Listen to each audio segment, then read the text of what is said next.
Good evening అండి. Kakinada Rajeev group of apartments నుంచి మనకు ఒక రిక్వెస్ట్ వచ్చిందండి. వీల్ చైర్ అవసరం ఉందని. వీల్ చైర్ లేక ఒకరు చాలా ఇబ్బంది పడుతున్నారు.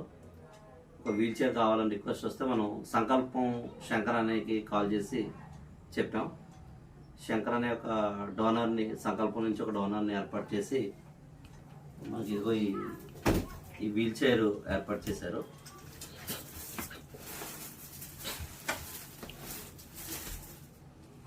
మన సంకల్పం టీంకి ఆ కుటుంబం చాలా థ్యాంక్స్ చెప్తారండి.